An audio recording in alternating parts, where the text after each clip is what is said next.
Okay, what do I do now? Hold on, it's gonna say it won't do it. Okay, so now we go back to, at least I can still continue to chat with them.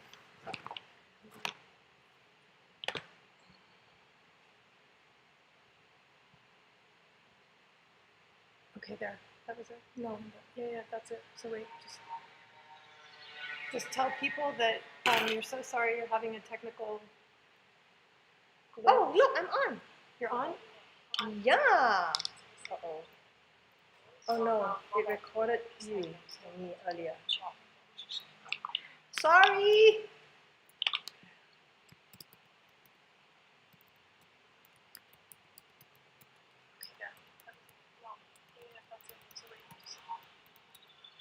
Just tell people that you're so sorry you're having a technical. Oh, look, I'm on. You're on? Yeah. Uh-oh. Am I on now? It recorded.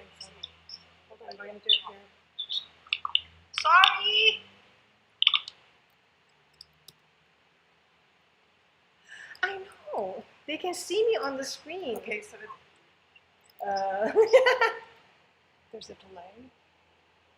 So just there's a 20-second delay. Yeah. Uh-oh. Am I on now? Start talking. All right. There is. It's going back and forth. Okay. We need to get out of there.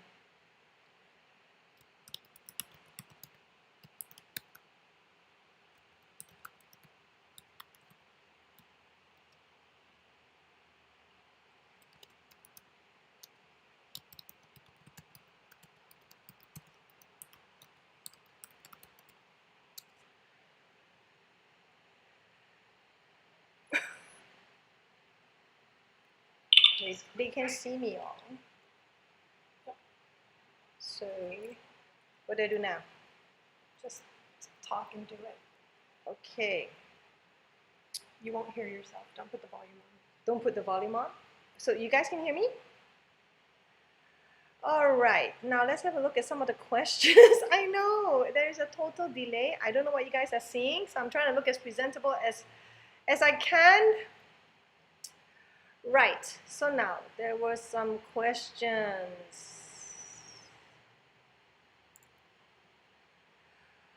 Okay, Brian Ashley, you asked me where can you see the Paranormal Zone Season 1? It's on YouTube. So it's YouTube/The Paranormal Zone, and then you can see Season 1 and Season 2 on YouTube. However, Season 3 and 4 are still not available on YouTube, and then, how do I do it? It will gradually come on. Okay, now, what else do I have? Chung, there are 108 possible night angins according to yoga masters, right or not? I know that there are angins based on my experience with this episode, but whether there are exactly 108, I cannot say with certainty. Pastor Adeline, did Dr. Lu and his group do any protection or any kind of rituals before they conducted these sessions? Based on my observation, there wasn't any. However, I do believe that they have certain faith and practices, and most importantly, I think they believe in the system of universal constellation. And I think, like any faith we have, when you have a belief in something, then it works for you. Similarly, when somebody doesn't believe in something, even though another person believes in it strongly, it may not work with the person who doesn't believe. So I think a lot of what happens to us in terms of our psychology, our emotional stability, our mental stability, it's really about what we choose to believe. And if we believe that we are emotionally afflicted, or if we are depressed, then you will be. So I always say that the most important thing is always positive thinking. And in order to achieve positive thinking, we must consciously choose to be positive, to engage in positive activities. Um, for example, myself, I engage in Dharma work. I publish spiritual books. I participate in the activities in Kachara, and that's because that's positive activities for me. Um, and given a choice in life, in any situation, we can always choose to look at it negatively or positively.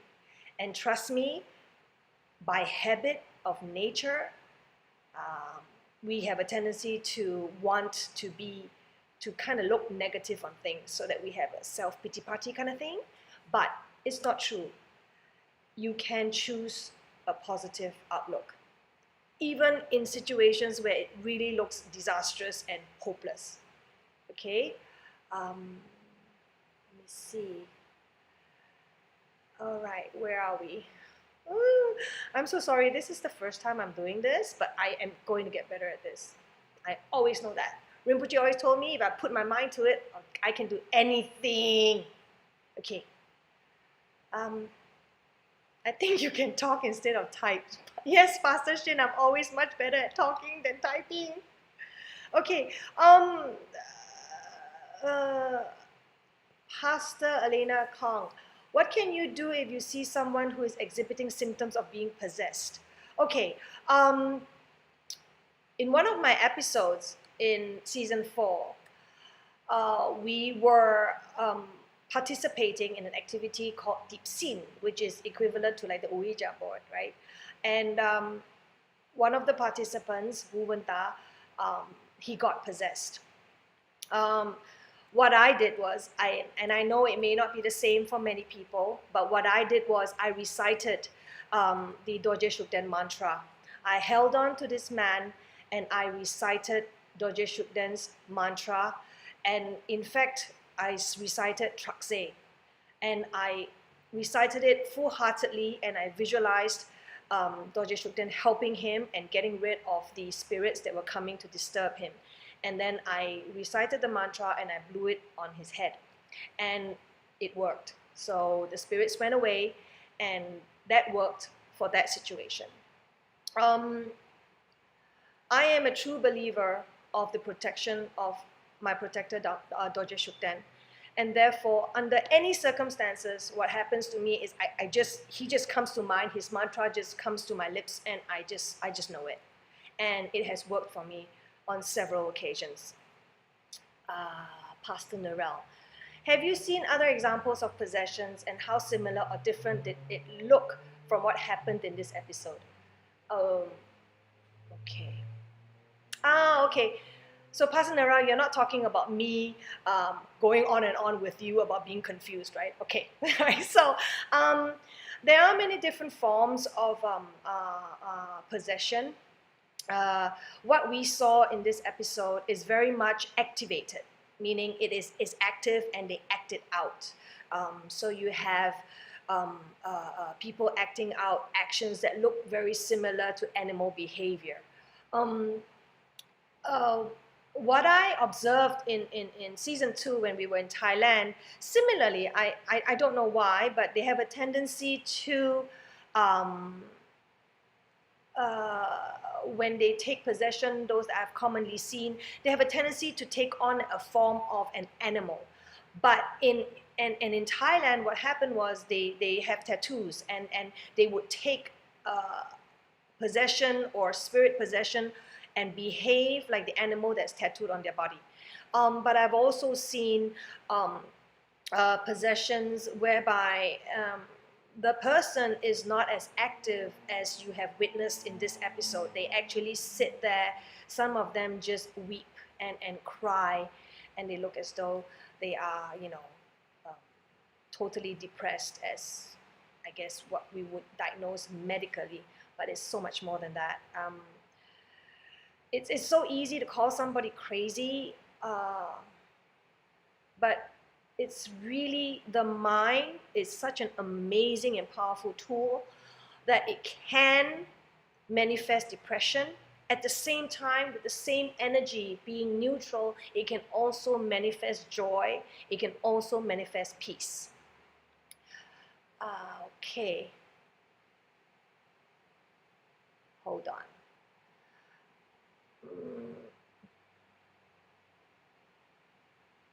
Mm.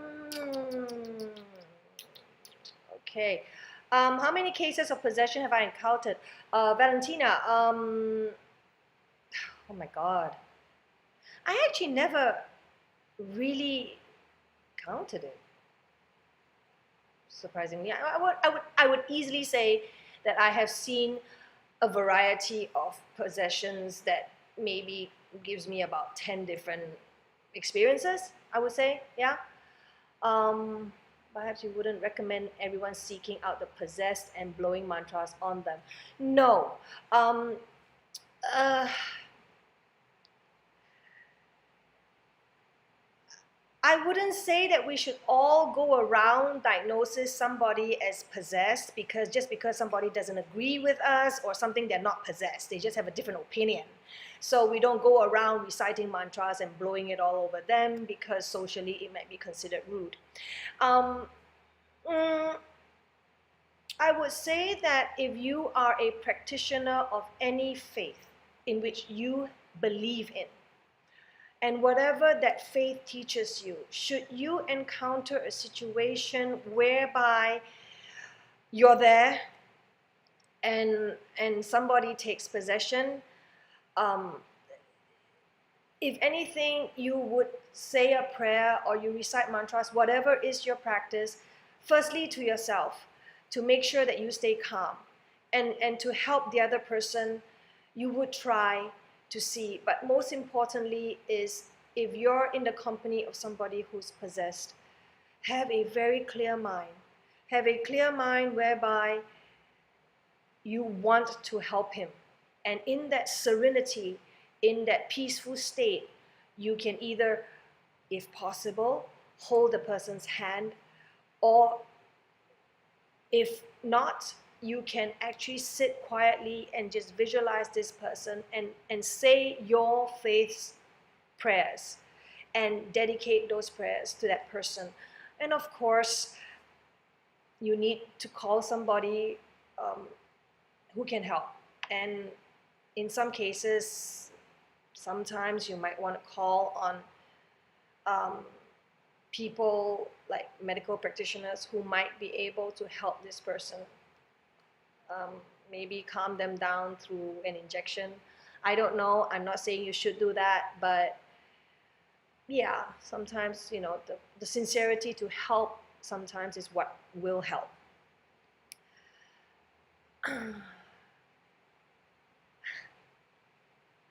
Okay, Angin Hala. From what I understood, um, this onion exists within oneself. Therefore, the episode "The Devil Inside." Um, the onion exists because of unfulfilled passion, or shall I say, unfulfilled potential.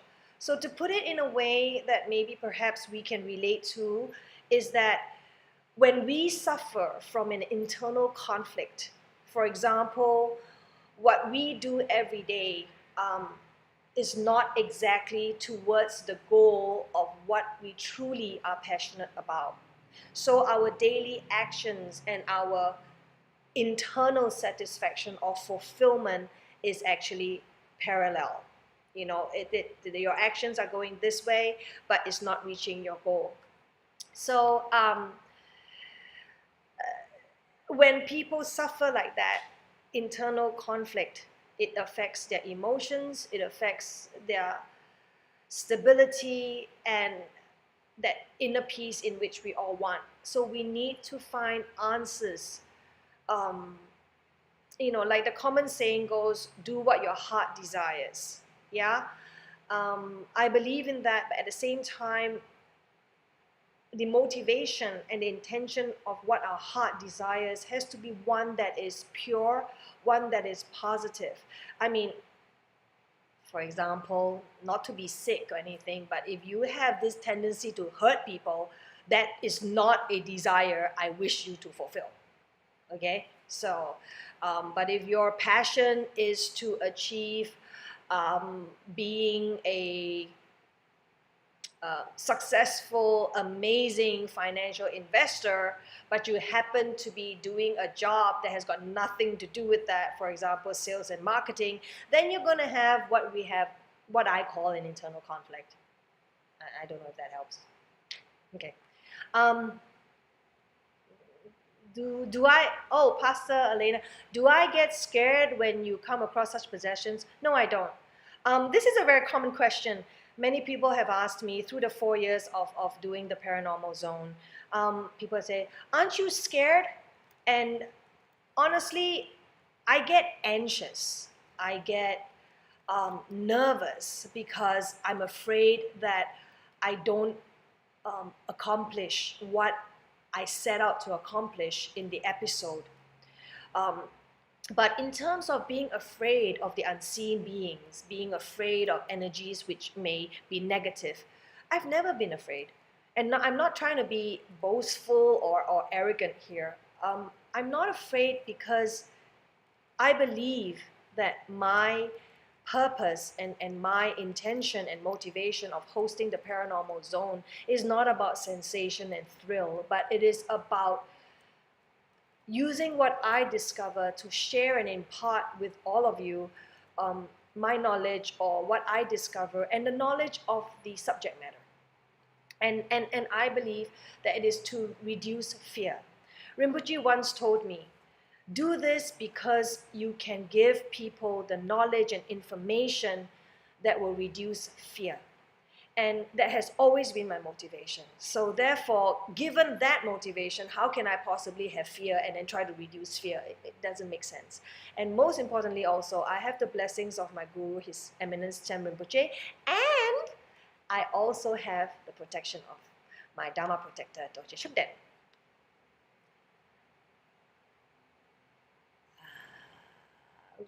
Well, okay. I'm trying to read, talk, be entertaining, multitasking. Okay. William, how do you train the mind to be strong so that they can withstand any possession?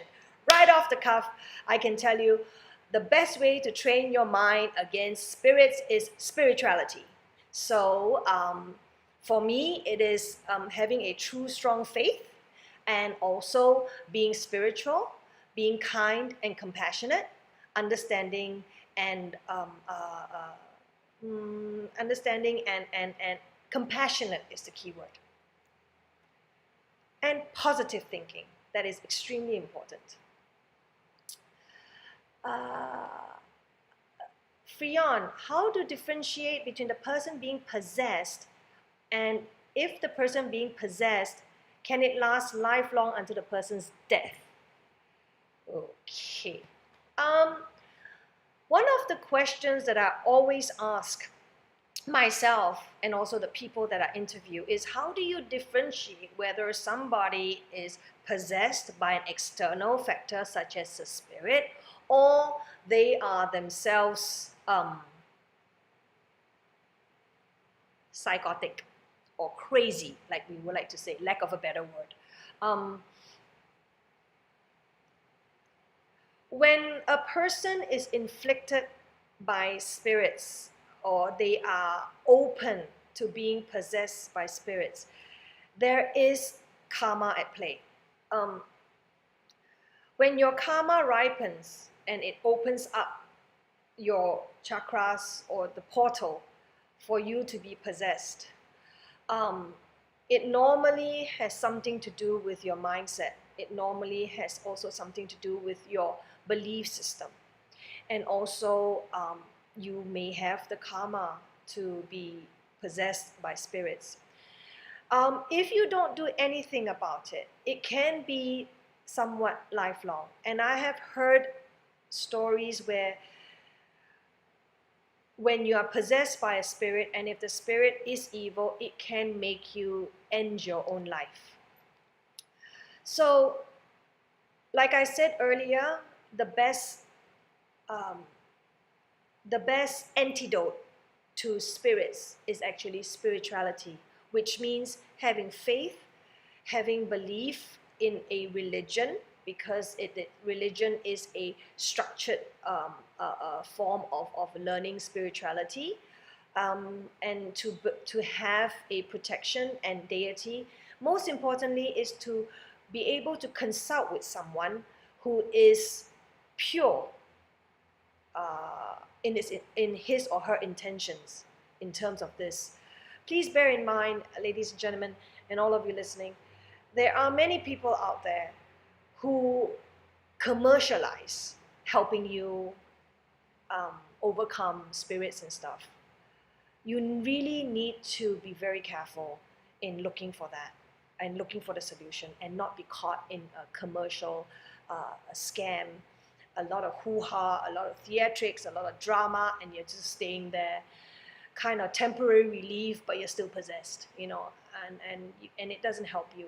At the end of it all, in order to overcome possession, you've got to strengthen your mind.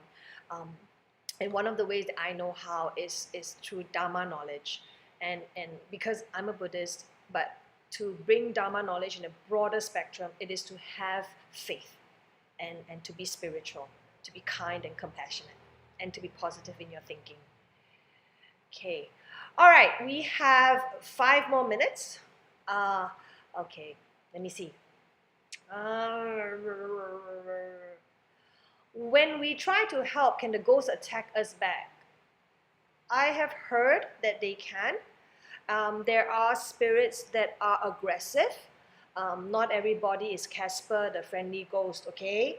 Um, there are some that are aggressive, and also there are some spirits or ghosts who are not from a human form before, but more that they are from the the devil himself, so to speak. And you need to seek help. Um, you can't just do it on your own. Everything that I have told you to overcome spirit possessions is actually seeking spiritual help. Okay? Go to a place that you find serenity and peace. And trust me, when you go to that place and you feel it's peaceful, that's the place. If you go to a place and you feel that, you're going to be taken for a ride, or you don't feel comfortable, or it gets worse, then that's not the place for you. Okay? In Hokkien, it's got. Okay. Hold on.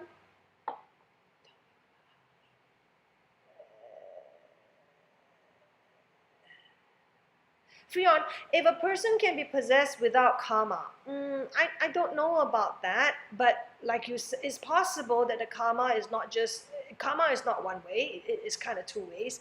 So maybe you and the spirit could have in previous lives, on condition that we believe in reincarnation, that has some connection or some issue that needs to be resolved, and this person is in the form of a spirit. So it's possible that you can encounter them in this life while you are human and they are not. Okay?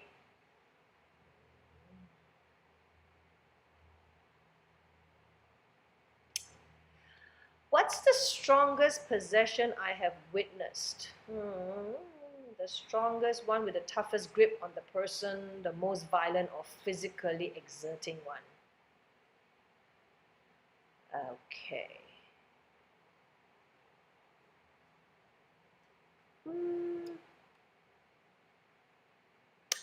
Okay.